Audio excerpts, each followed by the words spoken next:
Mudah-mudahan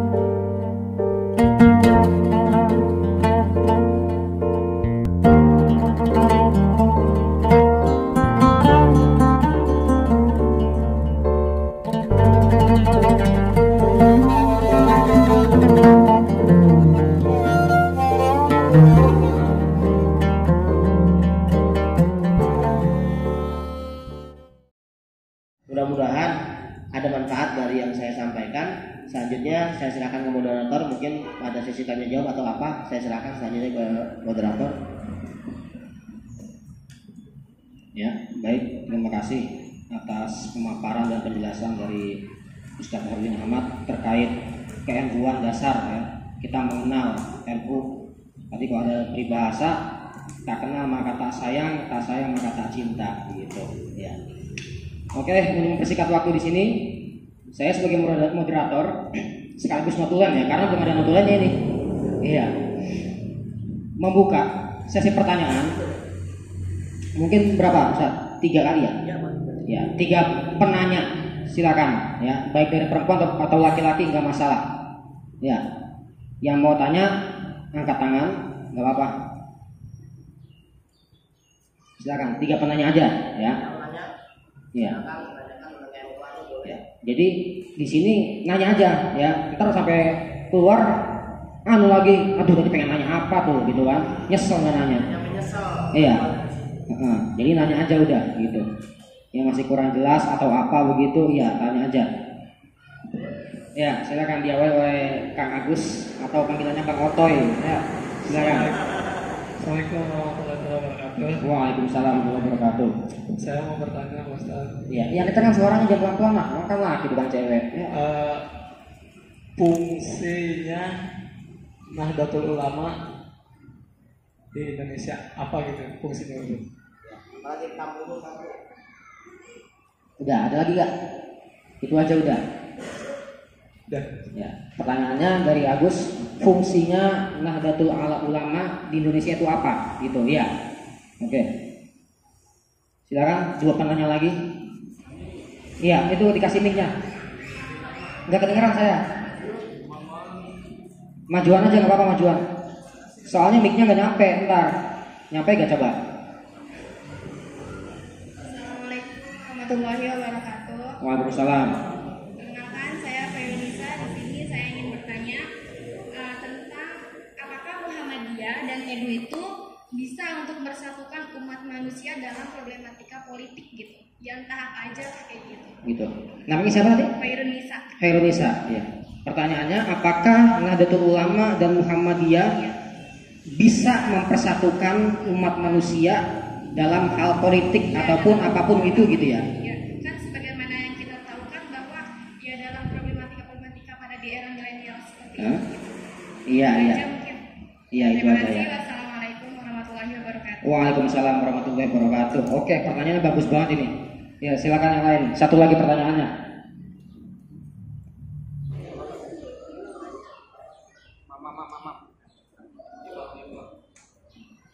Iya, gimana? Oh ini Imam Maulana. Oke, berdiri dong kan biar kelihatan. Saya juga nggak ngeliat soalnya. Iya, Imam Maulana. Iya. Assalamualaikum warahmatullahi wabarakatuh. Waalaikumsalam warahmatullahi wabarakatuh. Ustaz, saya mau bertanya. Iya, silakan ayo nanya. Nanti di padang mahsyar kita dapat naungan nggak Ustaz dari pendiri Nahdlatul Ulama? Nanti di padang mahsyar kita dapat syafaat gak dari pendiri ulama gitu? Itu aja pertanyaannya. Iya. Iya, udah, terima kasih. Oke, pertanyaan bagus dari saudara Imam Maulana. Iya. Bentar, saya tulis dulu ya, sabar. Nah, untuk pertama pembuka aja. Gimana Ustaz? Langsung jawab aja nih, langsung saya tanyain. Pertanyaan saya bacain ya. Iya. Urut aja kali ya. Iya. Dari yang pertama, pertanyaan dari saudara Agus Sunandi atau Kang Otoy. Ya. Pertanyaannya adalah, apa fungsi Nahdlatul Ulama di Indonesia? Itu aja Ustaz ya. Silakan dijawab ya.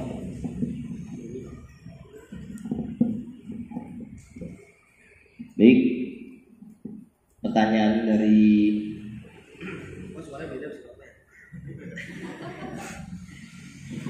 Tadi nggak begini. Berarti hidupnya di rokok. Ini salah satu Nahdlatul Ulama juga begini. Jadi kalau di dalam bahasa masail orang-orang NU, ya mungkin ada, kalau tanda kutip menurut kita itu hal biasa, tapi ada mungkin beberapa orang yang menganggap ini hal yang nyeleneh atau hal yang tabu. Kadang-kadang nggak bisa lepas dari rokok, gitu. Ya. Dan pertanyaan dari saudara Agus mengenai apa fungsi Nahdlatul Ulama, gitu ya, di Indonesia. Seperti tadi yang saya bilang, latar belakangnya kenapa ada Nahdlatul Ulama adalah tadi apa? Ada Nahdlatul Tujar, ada Taswirul Askar, ada apa lagi tadi? Karena apa tadi, urusan kolonial. Ya. Jadi itu sebenarnya latar belakang itu sudah menjawab pertanyaan Kang Agus. Apa fungsinya Nahdlatul Ulama? Nahdlatul Ulama berfungsi satu, karena sebagai sebuah wadah bagi yang mengayomi, khususnya para ulama-ulama yang satu paham, satu mazhab, satu aliran dalam berpandangan bermazhab, gitu ya. Karena nanti selanjutnya ada tentang aliran Nahdlatul Ulama, yaitu menggunakan 4 mazhab yang saya bilang, mazhab Maliki, Hanafi, Syafi'i, Hambali. Itu salah satu mazhab yang ada di Ahlussunnah wal Jamaah ini. Maka keberadaan Nahdlatul Ulama adalah untuk menjadi wadah.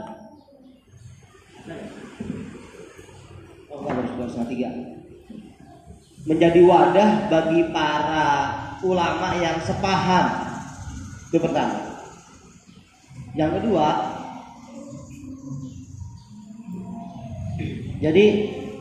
adalah fungsinya Nahdlatul Ulama menjaga tradisi budaya agama dan juga menjaga kelestarian ajaran-ajaran Rasulullah SAW. Bukan ajaran Allah, ajaran Rasul. Kenapa ajaran Rasul? Karena Rasul adalah utusan Allah yang menyebarkan di muka bumi.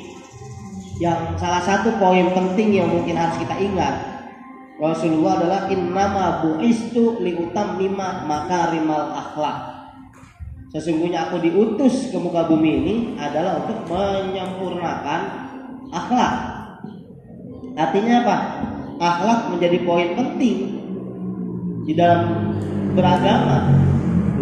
Rasulullah bukan diutus untuk menyebarkan agama, tapi menyempurnakan akhlak. Karena saat itu terjadi makanya disebut zaman jahiliyah, karena terjadi sebuah kebejatan moral, di mana anak perempuan dikubur, nggak tapi dimuliain anak perempuan. Akhirnya dengan adanya Rasulullah hadir adalah untuk apa? Nah, untuk menaungi umat manusia, dan itu menjadi alasan NU ada, supaya menjaga kelestarian ajaran Rasulullah.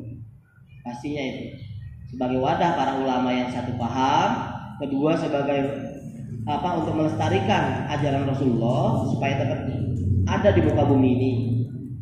Yang ketiga, dari ajaran Rasulullah ini banyak, artinya Pak, urusannya terkadang urusan budaya, politik itu masuk di situ.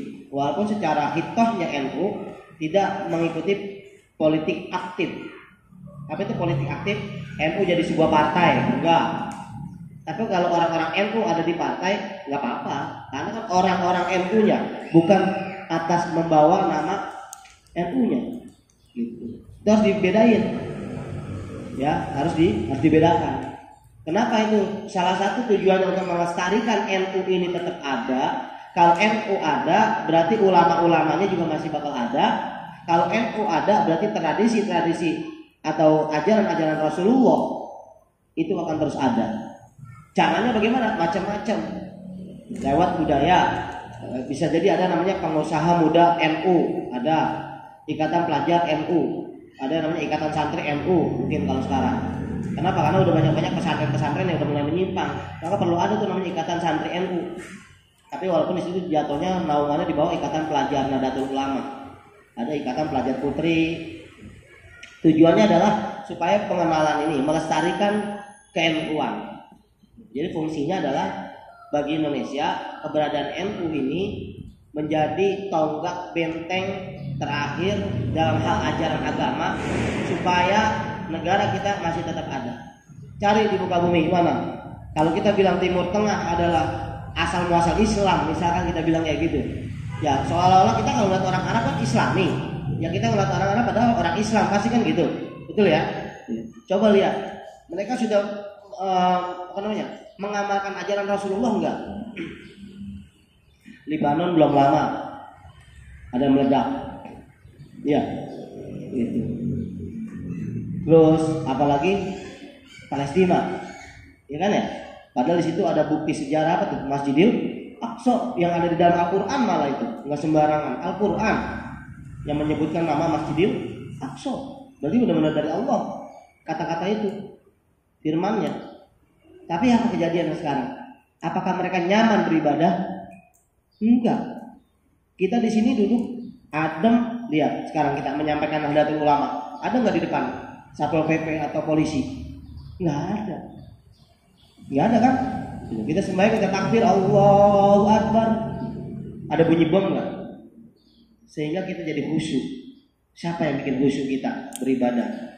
Yang memang jadi hati kita bisa khusyuk beribadah kepada Allah karena berkat pejuang para ulama-ulama kita memerdekakan Indonesia dan menjaga keutuhan negara ini. Jadi jangan serta-merta ini pejuang ini nggak ada alirannya. Mereka banyak kan Ahlussunnah wal Jamaah, An-Nahdiyah atau orang-orang NU yang berjuang demi kenyamanan kita beribadah. Jadi menjaga, makanya keluar kata-kata resolusi jihad dari Hadratus Syekh, hubul waton minal iman, yang juga termasuk ada di dalam kata-kata yalal waton tadi, yalal waton, yalal waton, yalal waton, hubul waton minal iman.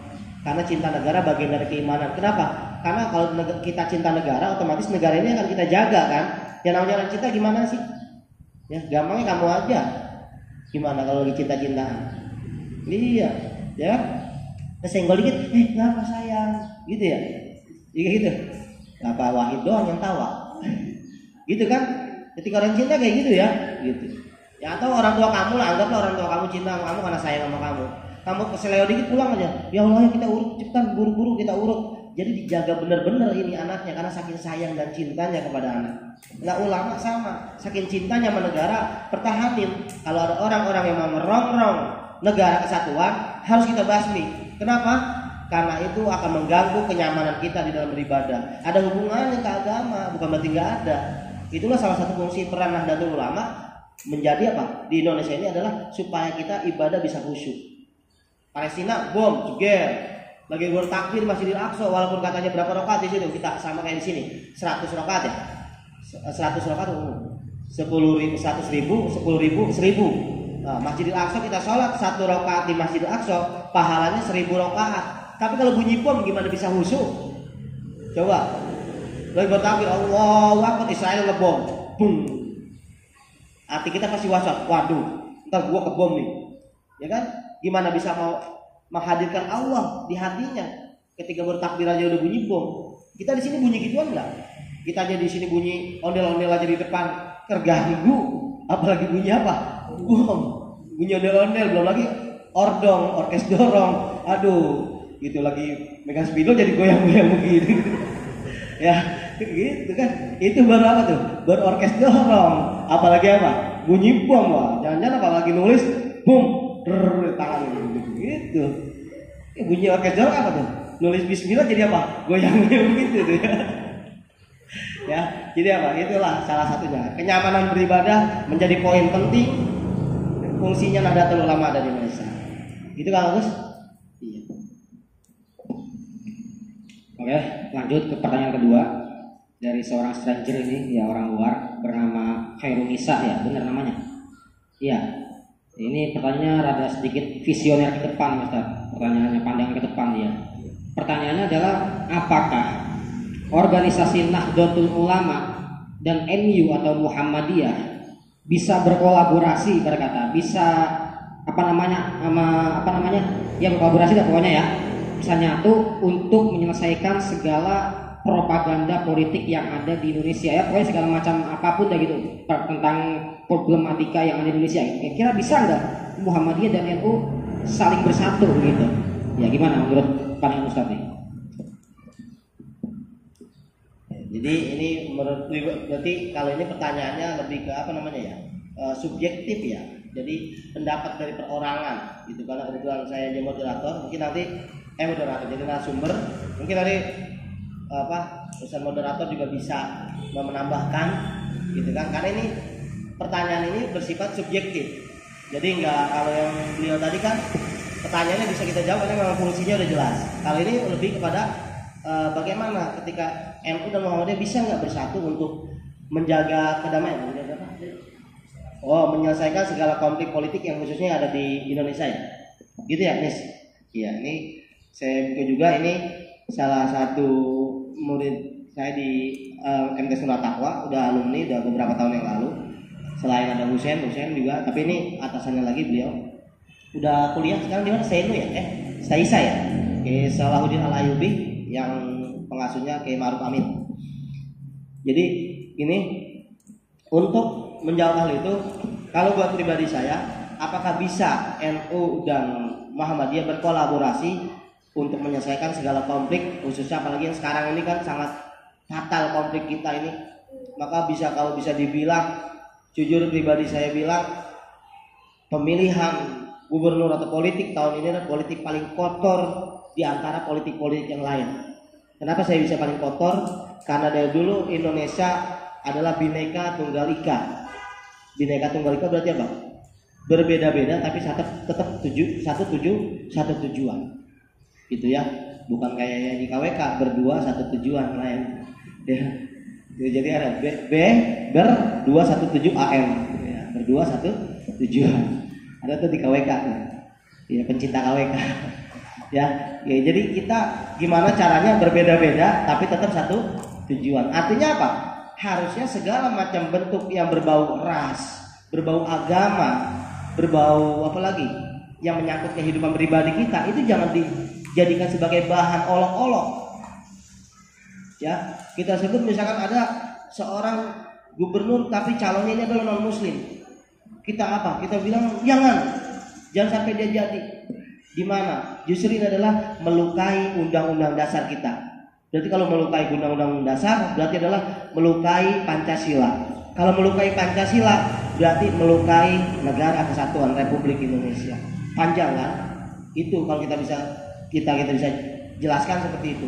Maka tahun politik 2000 berapa kemarin ini? Yang sebelum kemarin ini pemilihan adalah tahun politik paling keji dan paling kotor. Walaupun kita lihat seolah-olah kayak damai-damai aja. Siapa yang bikin damai? Kalau bukan orang Nahdiyin sendiri. Tuh. Nah, jawaban dari yang tadi, Khairunisa, bagaimana apakah bisa NU dan Muhammadiyah berkolaborasi untuk menyelesaikan masalah politik yang seperti carut marut sekarang ini? Jawaban dari saya adalah bisa.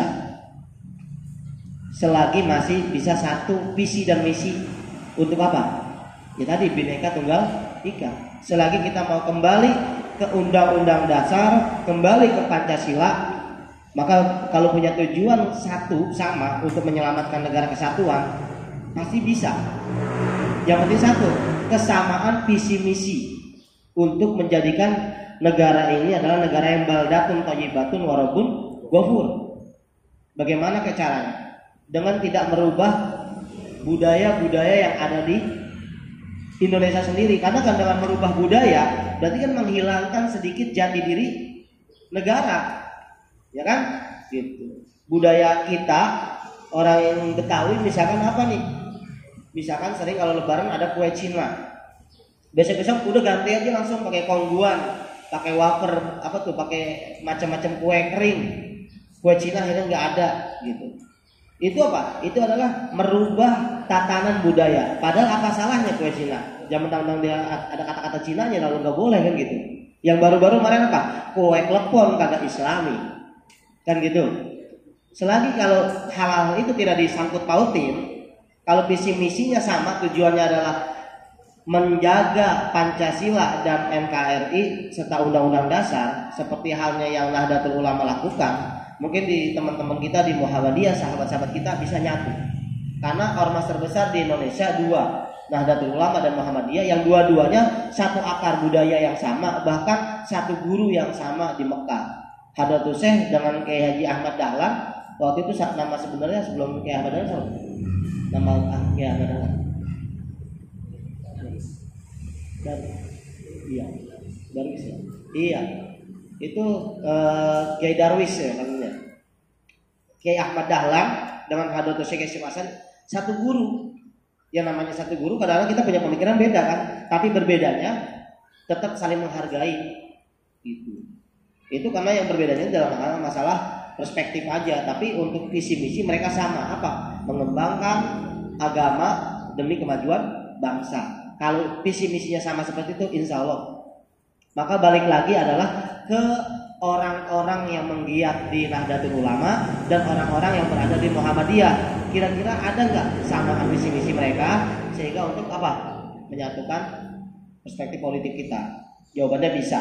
Menurut pribadi saya, asalkan satu catatannya, bisa dengan catatan apa? Mereka antara NU dan Muhammadiyah saling sama visi misinya. Gitu. Visi misinya apa? Bhinneka Tunggal Ika, mempertahankan NKRI, mempertahankan Pancasila, mempertahankan Undang-Undang Dasar, baru bisa. Gitu. Mungkin moderator bisa nambahin.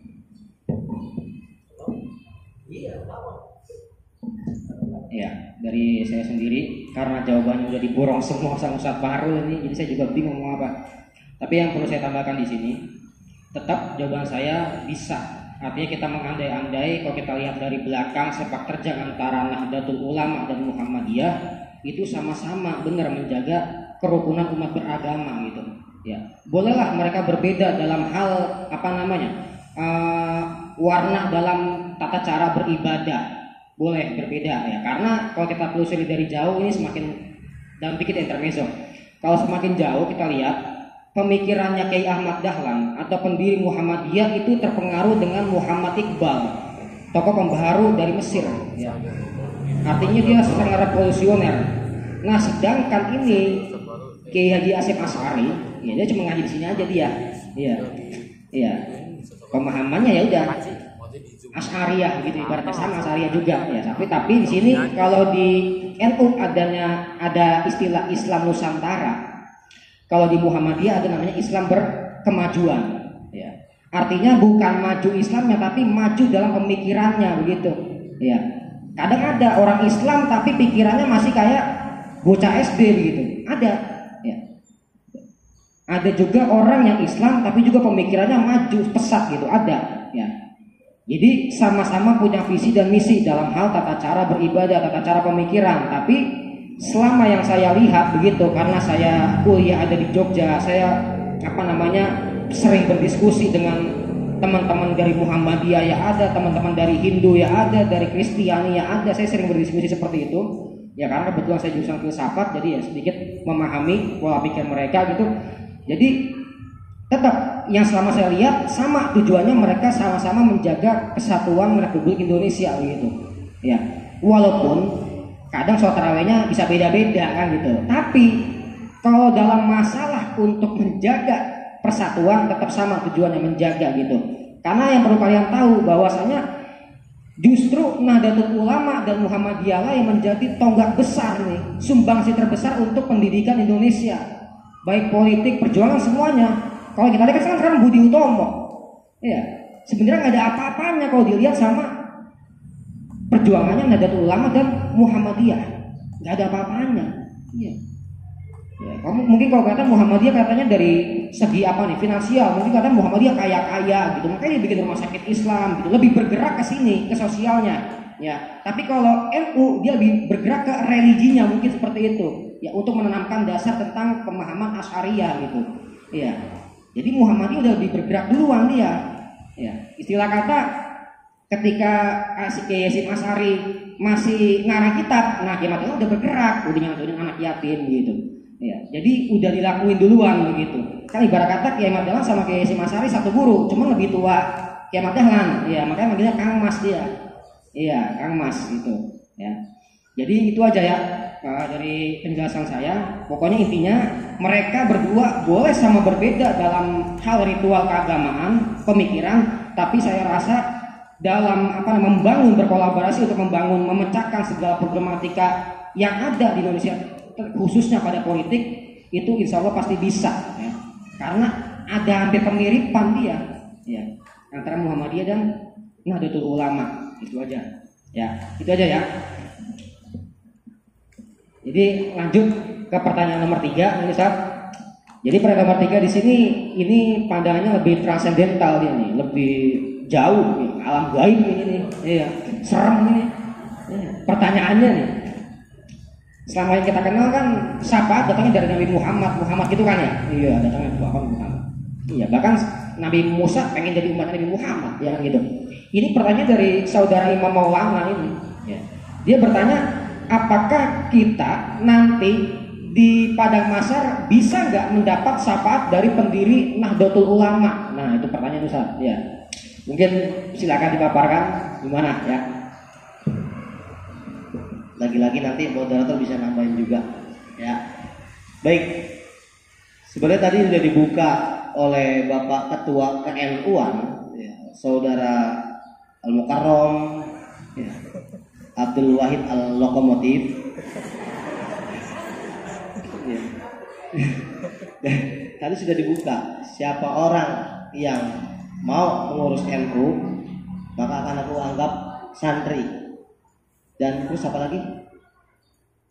Santri itu akan dan didoakan husnul khotimah. Gitu ya. Siapa orang yang mau berjuang mengurus NU maka didoakan beserta keluarganya mati dalam keadaan husnul khotimah. Baik, dari situ poin pertama yang tadi bilang, siapa orang yang mau mengurus NU maka akan saya anggap santri. Lagi-lagi balik ini ke ajaran Nahdlatul Ulama, kita ini adalah orang-orang yang percaya akan sanad keilmuan. Sanad keilmuan. Apa itu sanad keilmuan? Sebagaimana hadis Rasulullah mendapat para ini Imam Bukhari mendapatkan hadis ini kan dari dan dari, ya kan? Dari dan dari ini adalah an Abi Hurairah an itu kan ada tuh dalam hadis Bukhari, hadis Muslim gitu ya. Itu berarti kan sanadnya. Artinya apa? Supaya hadis ini kelihatan aslinya memang benar-benar dari Rasul, sanadnya harus jelas. Nah, kita itulah salah satunya, makanya Pak, kita mengaji sanadnya harus jelas. Gitu. Supaya nanti kelak ketika kita berada di yaumul mahsyar, enggak serta-merta kita langsung diaku jadi umatnya Rasulullah. Tapi caranya melalui para ulama-ulama tadi. Para ulama-ulama yang mengajarkan kita. Kita diajarkan kalau di dalam sholat tarawih ada tuh doa kami ini apa tuh? Wa tahta liwa'i sayyidina Muhammadin sallallahu alaihi wasallam yaumal qiyamati sa'irin, gitu ya.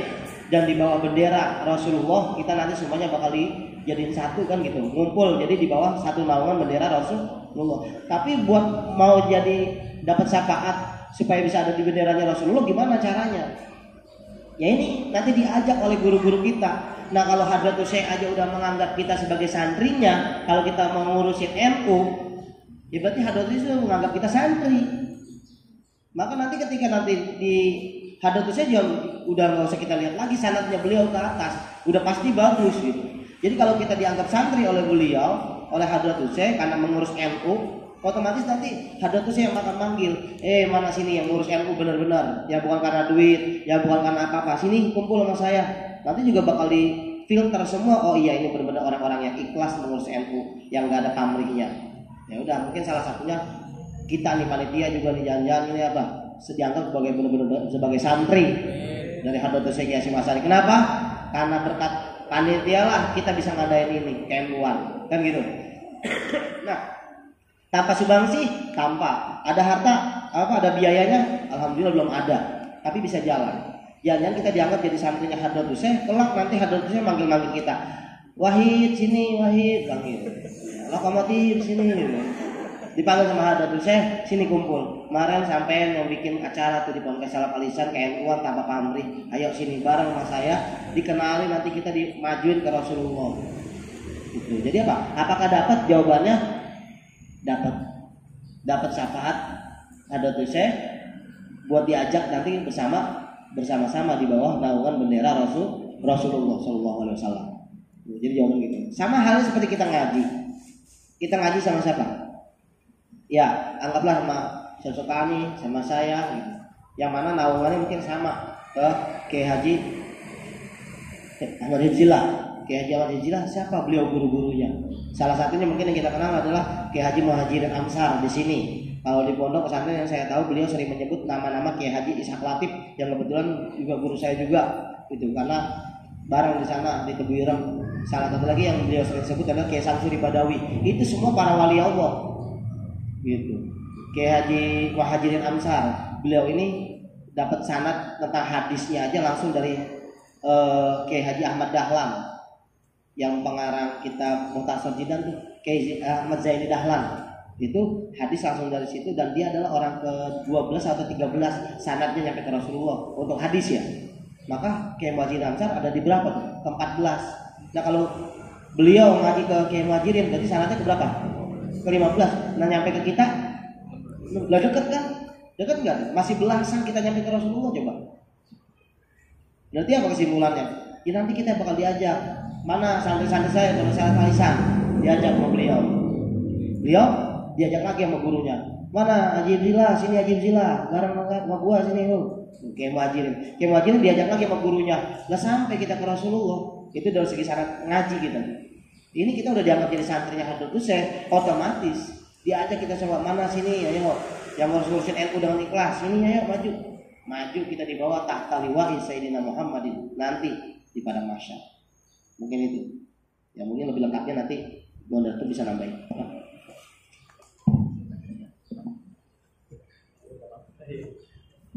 Mana saudara Imam Maulana kayak enggak? Ya, pokoknya gitu ya, intinya pasti dapat syafaat, nggak usah khawatir. Iya, kan udah jelas kemarin kamu ceramah ulama warasatul anbiya, ulama pewaris para nabi. Jadi nambahin deh saya ini. Iya. Kalau kita lihat Nabi Muhammad coba ngajarin solu kamar waitumuni usolli kan. Sholatlah seperti halnya kamu melihat saya sholat kan begitu. Iya. Dari situ mulai muncul tradisi-tradisi begitu. Keilmuan macam-macam. Sahabat melihat sholat Nabi begini, sholat Nabi begini. Makanya sholat dikatakan lugot ad-du'a, istilahan apa? Apa enggak? Aswatu wastilahan. Apa? Qaulun wa af'alun muftatahatun, kan? Bitakbiri wa muhtatamatun bitaslimi ya. Salat itu dibuka, segala ucapan, segala perbuatan, kelakuan dibuka dengan salam dan ditutup dan dibuka dengan takbir dan ditutup dengan salam. Dari situ mulai muncul berbagai macam pemikiran. Ada yang salat begini, ada yang salat begini, ada yang kagak pakai takbir, ada yang kagak pakai sidekap, begini doang, ada macam-macam. Tapi semuanya mereka punya dasar masing-masing. Ya. Dan dasarnya masing-masing mereka tentunya punya sanad keilmuan juga. Ya. Jadi disitulah ya, peran sebagai ulama warasatul anbiya. Enggak selalu orang-orang harus dicekokin Nabi Muhammad terus begitu. Maka kayak pemikiran pembaharu Muslim yang pembaharu pemurnian Islam, orang Wahabi, dia pengen kembali ke Quran dan Sunnah. Lah, kalau kita lihat emang bisa memahami Quran dan Sunnah kan gitu, secara langsung ya. Ya, karena untuk memahami Quran kita harus menguasai beberapa keilmuan, berapa belas ilmuwan macam-macam, iya kan? Seperti itu. Ya, jadi disinilah peran ulama ya, yang sekiranya bisa menyambungkan sanad kepada Rasulullah seperti itu. Ya, jadi nggak usah perlu khawatir kalau semisal kita nanti kita mau untuk di sini nih ustaz kita kayak tadi Ustaz Saifuddin, Ustaz Fahrul ya, terus yainya kayak Jamal Jilla begitu. Ya, jadi nanti insya Allah di padang mahsyar ini ya, karena saya belum pernah ke sana, Mam. Iya, kalau kita boleh mengambil kaulnya yang Wali Songo ke-10 siapa namanya yang dipenggal tuh ceritanya katanya Siti Jenar. Dia bilang kan inni mayyitun wa innakum mayyitun wa innahum mayyitun ai qoribu anil mayyit. Artinya saya mati, kamu mati, kalian juga mati, mereka juga mati. Artinya mayat semuanya. Ai qaribu anil mayit, artinya sudah mendekati kematian. Di situ kita pahami bahwasanya kehidupan awal, kehidupan yang paling hakiki adalah setelah kita mengalami kematian. Kita di sini cuma numpang minum doang, ya. Maka dari itu kita harus cari, pilih guru yang benar-benar sanadnya nyampe ke Kanjeng Nabi Muhammad SAW, gitu. Jangan langsung kembali Quran dan Sunnah. Ini ibarat kata bayi dicekokin nasi, lah kagak mau makan, keselak, gitu. Iya enggak? Pelan-pelan gitu. Punya step masing-masing nih masalah keilmuan gitu. Itulah gunanya sanad biar kita bisa sampai ke Nabi Muhammad. Makanya di Quran ada surat Az-Zumar tuh, Zumar rombongan. Ya, rombongan masuk surga. Iya, semisal saya punya murid ya, teman belajar ibaratnya Wahid gitu. Banyak temannya. Pada Masar, Pak Ustadz, ini saya muridnya. Oh iya, ayo ikut saya begitu. Ntar saya dipanggil lagi sama orang tua saya Ki Hibsila. Ki Hibsila panggil lagi tuh sama gurunya sampai ke sana tuh Nabi Muhammad begitu. Ya, bukan berarti nggak dapat syafaat gitu, tapi tetap kita bakal nyampe sapanya ke Nabi Muhammad. Iya. Makanya kita nggak usah khawatir lah kalau kita udah berdiri di bawah Nahdlatul Ulama, insya Allah nanti saatnya nyampe ke Nabi Muhammad. Iya. Tuh. Ya. Bahkan Nabi Musa aja tuh sedih, dia pengen banget jadi umatnya Nabi Muhammad. Iya, insya Allah kita beruntung jadi umat Nabi Muhammad. Iya, itu aja. Ya, itu aja. Ya, Mam, jangan khawatir, pasti masuk surga semuanya, ya enggak? Iya, tenang aja. Iya, walaupun nanti rada dianin dulu hit, ya, digebugin dulu dikit. Iya, tapi istilah penggebugan itu bukan berarti Mam. Saya enggak mandang penyiksaan itu sebagai yang pedih, enggak. Kalau kita lihat An-nar itu kan artinya neraka, bisa api juga dan macam-macam, ya kan? An-nar itu ya. Kalau kita lihat An-nar itu kan An-nur juga sama, memiliki akar kata yang sama. Itu kan cahaya An-nur artinya. Enggak jauh dari kata An-nar, An-nur. Mungkin ya. Sama saya bawanya siksa itu enggak kagak pedih ya, tapi penyucian dengan cahaya begitu ibaratnya. Mungkin gitu loh. Itu. Iya. Paham enggak? Iya, jadi jangan anggap sebagai siksa itu sebagai yang pedih gitu. Iya, masa Allah kejam banget sih ngasih digebukin di neraka lah. Iya, ya, digebukin di neraka. Mungkin disuciin dulu tuh, mungkin pakai cahaya atau pakai apa gitu ya. Jangan sampai kita mengatakan Allah itu jahat gitu. Nah, jahat banget Allah, orang digergaji di neraka. Kan jahat banget kesannya ya. Digodotin palanya kan begitu kesannya. Iya, jadi katakanlah Allah itu maha pengasih, maha penyayang gitu ya. Artinya mengangkat kita dari yang kotor dicuci lah. Mungkin dengan cahaya seperti itu biar dosanya bersih, baru udah masuk ke sono. Iya, tinggal pilih ya. Insya Allah kita dapat dah pokoknya syafaat, misalnya sampai ke surga. Syukur-syukur bisa ketemu sama yang punya surga, kan begitu. Iya. Amin.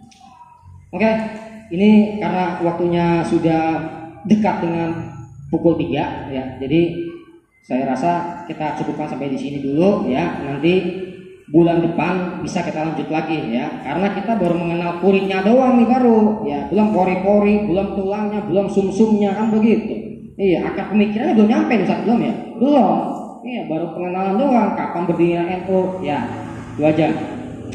Oke, waktu dan tempat saya kembalikan lagi kepada MC.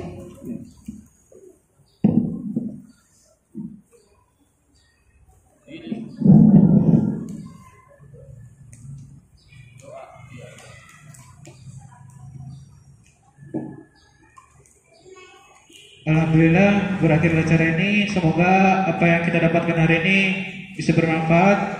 Semoga bisa menambah pengetahuan kita tentang NU dan menambahkan rasa cinta kita terhadap NU. Amin ya rabbal alamin. Dan yang terakhir yaitu bacaan doa sekaligus penutup dari Al Ustadz Ahmad Asyokani. Akan tetapi sebelum itu saya sebagai MC mohon maaf bila ada salah kata, salah bicara. Wabillahi taufiq wal hidayah. Wassalamualaikum warahmatullahi wabarakatuh.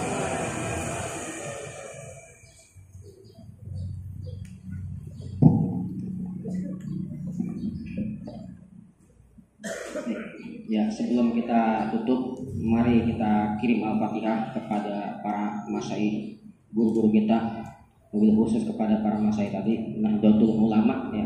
Semoga dengan Al-Fatihah kita bisa mendapatkan syafaat dari mereka semua di padang mahsyar nanti. Amin ya rabbal alamin.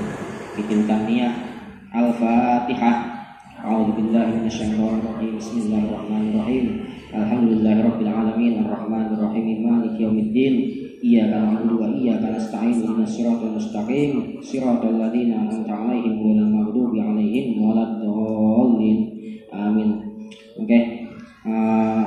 Mengikuti dauhnya perkataannya dari Kiai Haji Marus Ali Liriboyo, setiap yang kita akhiri maka kita baca surat Al-Asr wa asri ya. Satu kali aja dah cukup ya. Ya.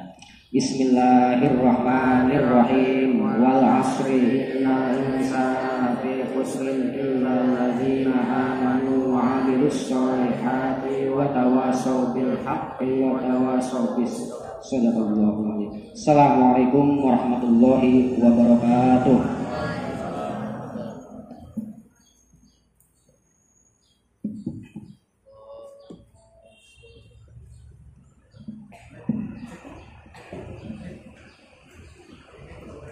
Allahumma sholli ala Muhammad ya Rabbi sholli alaihi wa sallim. Allahumma sholli ala Muhammad ya Rabbi sholli alaihi wa sallim. Allahumma sholli ala Muhammad ya Rabbi sholli alaihi wa sallim. Allahumma sholli ala ya Rabbi sholli alaihi wa sallim. Allahumma sholli ala Muhammad ya Rabbi sholli alaihi wa sallim. Allahumma sholli ala Muhammad ya Rabbi sholli alaihi wa sallim. Allahumma sholli ala Muhammad ya Rabbi sholli alaihi wasallim. Silakan yang cewek Bapak pulang aja duluan, nggak masalah ya. Ya, pulang Bapak. Ya, Waalaikumsalam.